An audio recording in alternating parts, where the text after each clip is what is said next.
আসসালামু আলাইকুম। আশা করি আপনারা ভালো আছেন। আল্লাহর রহমতে আমিও ভালো আছি। সবাইকে আবারও ঈদ মোবারক, ঈদ মোবারক, ঈদ মোবারক। তো বেসিক্যালি আজকে ঈদের ঘোরাটা শুরু করতে যাচ্ছি। তো আজকে ফুপির বাসায় চলে যাচ্ছি, ছোট ফুপির বাসায়। তো যেহেতু ফুপার ডায়াবেটিস আছে, তো আম্মুকে বললাম যে আম্মু ফলমূল নাও, তাহলে ভালো হবে, তাহলে ফুপাও খেতে পারবে। তাই ফুপুর বাড়ির জন্য তরমুজ নিলাম। আর এখানে দেখেন ছাগলকে এভাবে খাওয়াচ্ছে, দেখে খুবই ভালো লাগলো। তো আমি ভিডিও ফুটেজটা নিয়ে নিলাম। তো ফল নেওয়া হয়ে যাওয়ার পরে আর কি একটা রিক্সা পেয়ে গেলাম, ডাইরেক্ট ভাড়া করে নিলাম। যেহেতু ঈদের মধ্যে গাড়ি পাওয়া অনেকটা প্রবলেম হয়ে যাবে, যার জন্য একবারে ডাইরেক্ট ফুপির বাড়ি পর্যন্ত ভাড়া করে নিলাম। তো আপনারা সবাই জানেন, অনেকে দেখছেন ভিডিওতে, ছোট ফুপির বাসায় আমি কিছুদিন আগেও ইফতার করে আসছি, মানে চঞ্চল ভাইয়ের বাসায় যাচ্ছে আর কি। তো এই যে এই রাস্তাতে আগে তো ডেইলি যাওয়া হতো, যখন বৃষ্টিকে পড়াইতে যেতাম তখন এই রাস্তাতে যেতাম। আমার কাছে এই রাস্তাটা চাইতে খুবই বেশি ভালো লাগে, কারণ রাস্তাটা খুবই চিকন কিন্তু চার সাইডে অনেক বাড়িঘর, যার জন্য আমার কাছে খুবই ভালো লাগে। তো দেখতে দেখতে ফুপির বাড়ি চলে আসছি প্রায়। তো দেখতে পারছেন ফুপি আমাকে আমাদের রিসিভ করার জন্য চলে আসছে। আসলে ফুপু এত ভালো মনের মানুষ, আপনারা হয়তো না আসলে বুঝতে পারবেন না, বা আপনারা ভিডিও দেখে ফিল করতে পারবেন না। ফুপি অনেক ভালো আর খুবই সহজ সরল, আমাদেরকে খুবই ভালোবাসে। তো এই যে এখানে হচ্ছে জায়ান ভাত খেতে ছিল, তো আমাদেরকে দেখেই চিল্লা উঠছিল, নাহিদ চাচু আসছে, নাফসি ফুপি আসছে, এভাবে কথা বলতেছিল। আর দেখতে পারছেন টাটা দিচ্ছে। তো এখানে জায়ান হচ্ছে রোস্ট খেতে ছিল, আসলে ও ঝাল খেতে পারে না, তো যার জন্য হচ্ছে রোস্ট দিয়ে ভাত খাচ্ছে। তো এখানে হচ্ছে ভাইয়া যাওয়ার সঙ্গে সঙ্গে ওয়েলকাম ড্রিঙ্কস বানিয়ে দিচ্ছিল, মানে শরবত দিচ্ছে অরেঞ্জের। আমার কাছে খেতে বেশ ভালো লেগেছে, তার মধ্যে স্যালাইনও দিয়েছিল। তো এটা খুবই দরকার ছিল, মানে রোদের মধ্যে গেছি। তো জায়ান দেখেন আমার চশমা নিয়ে অনেক দুষ্টুমি করতেছিল, হ্যাঁ দেখতে পারছেন, খুবই কিউট লাগছে। তো সবাই জায়ানের জন্য মাশাআল্লাহ বলবেন। তো জায়ানকে আমার খুবই ভালো লাগে। তো তারপরে গল্প করতে করতে খাওয়ার জন্য বসে পড়লাম। ফুপি এত আয়োজন করছে, আমি কি বলবো। এখানে ডাল ছিল, এখানে সজনে ডাঁটা, ডিম ভুনা, বড় মাছ ভুনা, পটল ভাজি, গরুর গোস্ত। আর মজার বিষয় হচ্ছে আলু ভাজি আমার খুবই পছন্দের। এখানে ফুপি দিতে আর কি মনেই নেই, ভুলে গেছিল। তো তারপরও আমি লাস্টে খেয়েছিলাম। তো ফার্স্টে পটল ভাজিতে শুরু করব, যার জন্য আম্মুকে বলতেছিলাম পটল ভাজি আমাকে দাও। যে কোনো ভাজি আমার কাছে খুবই বেশি ভালো লাগে। তাই আপনারা দেখতে পাচ্ছেন আমি একবারে 4টা নিয়ে নিয়েছিলাম। তো এখানে সুন্দর করে মেখে মেখে এখন খেয়ে নেব। আর ফুপ্পু রান্না তো বেস্ট, অনেক সুন্দর, মাশাল্লাহ, অনেক ভালো রান্না করতে পারে ফুপি। তো খাওয়া দাওয়া করে আমি একটু রেস্ট করতেছিলাম, মানে আমি আর কি ঘুমিয়ে গিয়েছিলাম। ঘুম থেকে উঠেই মানে ফুপি আমাকে ঘুম থেকে মানে ডেকে তুললো। তো তারপরে দেখি যে এখানে মিস্ত্রি চলে আসছে ফুপাদের, মানে আমি কয়েকদিন আগে আপনাদেরকে দেখাইছিলাম, মানে মেহগনি গাছগুলো আর কি সেল করে দেবে ফুপ্পারা, যেহেতু ফুপুদের আর প্রয়োজন নাই, গাছগুলো তাই কেটে ফেলবে। আর জমি যেহেতু ভাগ হবে, এই জন্য আগে থেকেই কেটে ফেলতেছে। তো এখানে দেখেন, দেখতে পাচ্ছেন অনেক বড় বড় 2টা গাছ, মেহগনি গাছ। তো দাম দর করা শেষ করে গল্প করে যে বাসার দিকে চলে যাচ্ছি। ফুপি আমাদেরকে দেখেন বাড়ি মানে রাস্তা পর্যন্ত আগিয়ে দিচ্ছে। আমি কি বলবো, আসলে ফুপু সব সময় যাওয়া থেকে শুরু করে সর্বদা সময় মানে কি খাবো না খাবো সবসময় খালি আপ্যায়ন করতেই থাকে। তো বিকালেও নাস্তা করেছিলাম, সেমাই কোক দিয়েছিল। যাই হোক, খেয়ে বিকালে যে বাসার দিকে রওনা দিচ্ছি। তো ভুটভুটিতে করে যাচ্ছিলাম, অনেক দিন পরে উঠলাম ভুটভুটি করে, খুবই ভালো লাগতেছিল। আর ঈদের সময় দেখতে পাচ্ছেন রাস্তাঘাট এত ব্যস্ত থাকে, কি আর বলবো। তো শোন আমাকে ফোন দিল যে ও ব্রিজের নিচে চলে আসছে। তো আমি ভাবতেছিলাম যে যাই ঘুরে আসি, ঈদে সেভাবে ঘোরা হয় না আর কি। যে যার মতো সবাই ব্যস্ত। তো আমি আর কি মানকে চিপায় পড়ছি আর কি, মানে একা একা কোথায় যাব না যাব ভেবে পাচ্ছিলাম না, ভাবছিলাম যে বাসাতেই চলে যাব। কিন্তু তো আমাকে হচ্ছে সোয়ান ফোন দিয়ে বলছিল যে সে নাকি ব্রিজের নিচে চলে গেছে, তার কলিগ আসছে এবং কলিগের ওয়াইফ আসছে, তাদের সাথে ঘুরতেছে। তো দেন আমাকে বলল যে আমি চটজলদি যেন তার ওখানে যাই। তো যাই হোক, কাকতালীয়ভাবে হচ্ছে অটোতে দেখি যে মোহন। তো মোহনকে বলছি, মোহন দাঁড়া, আমি যাব আর কি। আর পেছনে হচ্ছে সবাই ছিল, জিহাদ ছিল, সালাউদ্দিন ছিল। তো সবাই মিলে যাচ্ছিলাম আর কি। ওদের বাসা আমাদের, মানে আমাদের ব্যাসে আর কি, সবাই আমরা একই সাথে প্রাইভেট পড়েছি। তো ভালোই মজা করতেছিলাম, হই হই করতে করতে অটোতে চলে যাচ্ছি। আর মোহনকে দেখে ভালোই হলো বেশ। তো মোহনের সাথে অনেক গল্প করতে করতে প্রায় চলে যাচ্ছি। তো এখানে দেখেন আজকে অনেকজন কট খেয়েছে। আপনারা কিন্তু কেউই বাইকের কাগজ এবং হেলমেট ছাড়া বের হবেন না, কারণ আজকে দেখলাম প্রায় 100-150 গাড়ি পুলিশ ধরে রাখছে আর কি। তো যাই হোক, সাবধানতা চলাচল করা উচিত, যেহেতু ঈদের সময় অনেক দুর্ঘটনা হয়। তো যার জন্য নিজেদের সেফটির জন্য আর সবার সেফটির জন্য আমাদের কিন্তু সব কিছু মেনটেন চলা উচিত। এই রাস্তাটা এত বাজে কি বলবো, আপনারা দেখতে পেলেন যে আমরা হচ্ছে নেমে তারপরে আবার অটোটা সোজা করে দেন আবার যাচ্ছি। এত ধুলা, যার জন্য গাড়িটা আটকে যাচ্ছিল বারবার। আর খুবই ধুলার জন্য অবস্থা কাইল একেবারে। তো এখানে যদি আমার কোনো ভিউয়ার্সরা থেকে থাকেন, তাহলে নতুন স্যান্ডেল জুতা কেউ পরে আসবেন না, খালি পায়ে আসবেন দরকার হলে, তাহলে মানে ভালো হবে আর কি। তো দেখতে পাচ্ছেন গাড়ি ঘোড়া, তার মধ্যে বিশাল বিশাল ট্রাক, একবারে বাজে একটা অবস্থা। তো যাই হোক, কিছু সুন্দর মুহূর্ত উপভোগ করার জন্য আমাদের এই কষ্টটুকু একটু সহ্য করতেই হবে। তো দেখতেই পাচ্ছেন যে হারিং ব্রিজে চলে আসলাম। তো আমাদের এইদিকে বেড়ানোর জায়গায় মূলত এইটাই, বেড়ানোর স্পট সেভাবে নেই। সারাঘাট আর হার্ডিংস ব্রিজ আর লালন শাহ ব্রিজের নিচেই মোটামুটি সবাই আসে। তো ঘুরে ফিরে আমরা সবাই এই একই জায়গাতে আসি। বাট আজকে আমার খুবই ভালো লাগতেছিল, মনে হচ্ছে যে আজকেই ঈদের দিন আমার কাছে আর কি, কারণ ঈদের দিনে সেভাবে ঘোরা হয় নাই, একা একা সেভাবে ভালোও লাগে না ঘুরতে। তো যাই হোক, সোয়ান কল দিল, যার জন্য বেরিয়ে পড়লাম।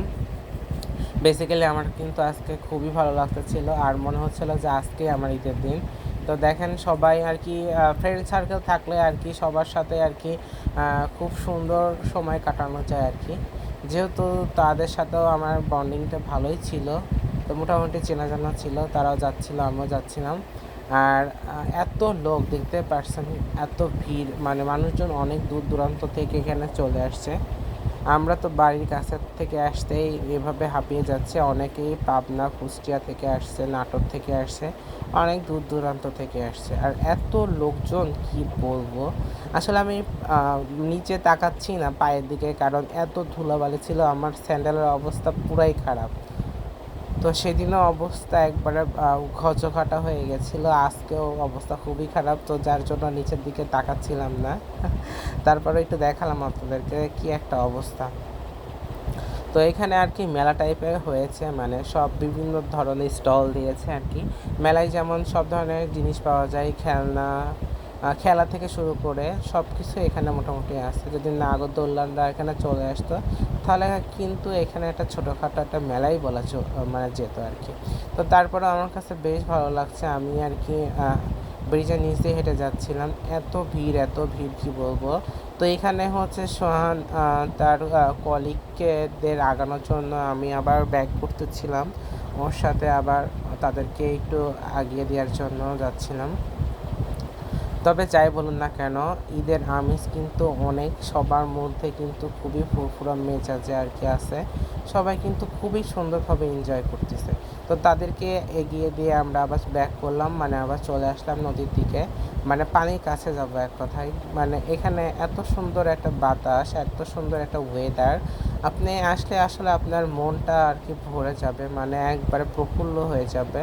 আমার কাছে কিন্তু বেসিক্যালি অন্য সময়ও ভালো লাগে, এখনও ভালো লাগছে, কিন্তু মানুষজন একটু গ্যাদারিং একটু বেশি, এই জন্য আর কি একটু প্রবলেম হচ্ছিল।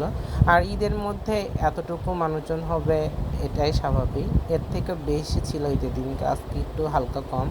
তো এখানে দেখতেছিলাম আর ভাবতেছিলাম যে নৌকায় আর কি উঠবো কি না, মানে ডিসিশন নিতে আর কি মানে ভয় পাচ্ছিলাম। আর দেখতেছিলাম যে পরিচিত কেউ আছে কি না। আসলে পানি দেখলে মোটামুটি আমার সোহানের ওর একটা ভাগনা আসছিল, তার একটু মানে তিনজনারই আর কি উঠতে, একবার ভাবছি যে উঠবো, আবার একবার ভাবছি যে না, মানে এত প্রচণ্ড ঢেউ হতেছিল। আর নৌকাগুলো খুব একটা বড় না, যার জন্য আমরা কেউই সাহস করতে পারছিলাম না। অনেকক্ষণ ধরে দাঁড়িয়েছিলাম আর দেখতেছিলাম যে কোন নৌকাটা আর কি বড়, সেটাতে উঠে আর কি যাব, কিন্তু সেভাবে আমরা মানে বুঝতে পারতেছি না আমরা কি যাবো কি যাবো না। তারপরও আমি বলছিলাম যে সোহান দেখ, এত লোক উঠতেছে, সমস্যা হচ্ছে না, তো তাহলে আমরা চল যাই। তো দেখতে পারছেন যে নৌকা ভরে ভরে মানুষজন যাচ্ছিল। তা আমরা বলতেছিলাম যে বেশি মানে কম লোক যেইটা নৌকাতে উঠবে আমরা সেইটাতে যাব, কারণ বেশি লোক হলে ডুবে যাওয়ার একটা সম্ভাবনা থাকে। তো যার জন্য এই যে এখানে দেখতে পেলাম যে কাকু আছে চীনা পরিচিত, তো যার জন্য ভাবলাম যে কাকুর কাছে যাই। আর পরিচিত লোক থাকলে হয়তো যখন ডুবে যেতে লাগবো তখন ইনশাল্লাহ সে হয়তো বাঁচানোর ট্রাই করবে, এটাও ভেবেছিলাম আমরা। তো আমি বলতেছিলাম যে চল ওইদিকে হেঁটে যাই, তো ওখান থেকে আর কি উঠা যাবে, কাকুর পরিচিত আছে, আর কাকুর সাথে চল কাকুর নৌকাতে উঠে গিয়ে। তো সবাই দেখেন কারোর মধ্যে কিন্তু ভয়ভীতি কাজ করতেছিল না, কারণ সবাই খুবই ফুরফুরা মেজাজে নৌকায় ঘুরতেছে। আর নৌকাতে উঠতে কার না ভালো লাগে বলেন, আমার কিন্তু খুবই ভালো লাগে, যদিও একটু হালকা ভয় কাজ করতেছিল, কিন্তু তারপরে মনে হচ্ছিল যাই ঘুরেই আসি, সমস্যা কি, সবাই তো যাচ্ছে, আমরাও ঘুরে আসি। দেখেন এক এক করে অনেকগুলো নৌকা যাচ্ছিল। আর এই নৌকা রাইড মাত্র 50 টাকা করে আপনাদেরকে দুইটা ব্রিজের মধ্যে থেকে ঘুরায়ে তারপরে দিকে নিয়ে আসবে, যেহেতু পাশেও আণবিক আছে, একটা সুন্দর একটা আপনারা ভিউ পাবেন কিন্তু। আর যেহেতু বিকালের দিকে এমনি ঠান্ডা বাতাস হয়, আর সেই বাতাসের জন্য আরও বেশি ভালো লাগে। আর নৌকাগুলো খুব সুন্দরভাবে দুলছিল, মানে কি বলবো, এত সুন্দর লাগতেছিল যে আমি আপনাদেরকে বলে বোঝাতে পারবো না। তো শেষমেশ দেখেন আমরা উঠেই পড়লাম নৌকাতে। তো যাই হোক, আমি শোনকে বললাম যে তুই যদি যাস তাহলে আয়। তো আমি আর মামা ফার্স্টে উঠে পড়ছি, মানে ভাগনাটা উঠে পড়ছি। তো লাস্টে দেখেন সোহানও চলে আসলো, মানে তারও ইচ্ছা জাগতে ছিল যে সেও যাবে আমাদের সাথে, বাট সে কিন্তু আগেই আসে নাই, সে দাঁড়িয়েছিল। ওই যে পরে দেখেন এসে এখানে বসে পড়লো, তার খুবই ভয় লাগতেছিল। তা আমি বললাম এই বেটা কোনো ভয়ের নাই, চল, প্রবলেম নাই, সবাই যাচ্ছে, আমরাও ঘুরে আসি বিসমিল্লাহ বলে, সমস্যা হবে না ইনশাল্লাহ। তো দেখেন সবাই উঠে বলতেছিল চাচা মধু কই, মধু না, ফার্স্টে বলতেছিল চাচা হেনা কোথায়, তারপরে বলতেছিল কিরে কিরে মধু মধু, মানে ভাইরাস যে ওয়ার্ডগুলো আর কি ছিল সেগুলো সবাই ইউজ করতেছিল। তো সবাই বলতেছিল যে হেনা নাকি নদীর মাঝখানে, এই জন্য নৌকা করে যাচ্ছে আর কি। আপনারা দেখতে পারছেন, মানে আমার কি যে ভালো লাগতেছিল, আমার মনে হচ্ছে যে আজকেই ঈদ আর কি হচ্ছে, আজকেই ঈদ পালন করতেছে আর কি। তো যদিও দেখেন না, আমি কিন্তু হালকা হলে আর একটু পড়ে যেতাম, সোহান তো প্রায় মানে ওঠার সময় প্রায় পড়তে ছিল। পানির কি ঢেউ, আর পানিটা সবুজ কালারের ছিল, অনেক বেশ ভালো লাগতেছিল, সেই লেগেছে আমার, এক কথা অসাধারণ। আপনারা দেখতেই পারছেন পানির কি আল্লাহ, মানে ফোয়ারা টাইপের হচ্ছিল। তো এই যে পাশে হচ্ছে পারমাণবিকের ছবি আর কি, খুবই ভালো লাগতেছিল। সোহান দেখেন লাইক দিচ্ছিল আর কি। তো তারা কর্নারে ছিল, তো আমি একে একে কর্নার দিকে যাচ্ছি। আর যারা উঠছিল তারা সবাই, মানে আমরা সবাই এনজয় করেছি, এক কথায় মোটামুটি সবাই খুবই ঘুরতেছিলাম, এনজয় করতেছিলাম।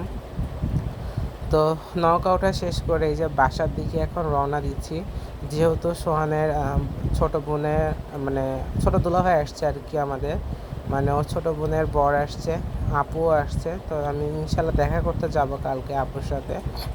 তো বলতেছিল যে ভাই এখন একটু বের হওয়া দরকার, আমি বললাম যে ঠিক আছে, আমিও বাসায় চলে যাব, সন্ধ্যা হয়ে যাচ্ছে, বাসায় কাজ আছে।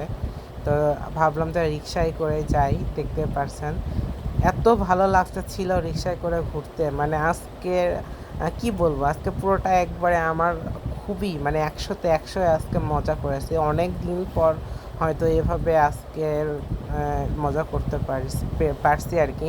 আজকে মনে হচ্ছিল যে আসলে আমি আর কি ঈদ ঈদ একটা ভাইবস, মানে মনে হচ্ছিল যে আসলে ঈদে যাচ্ছে আর কি।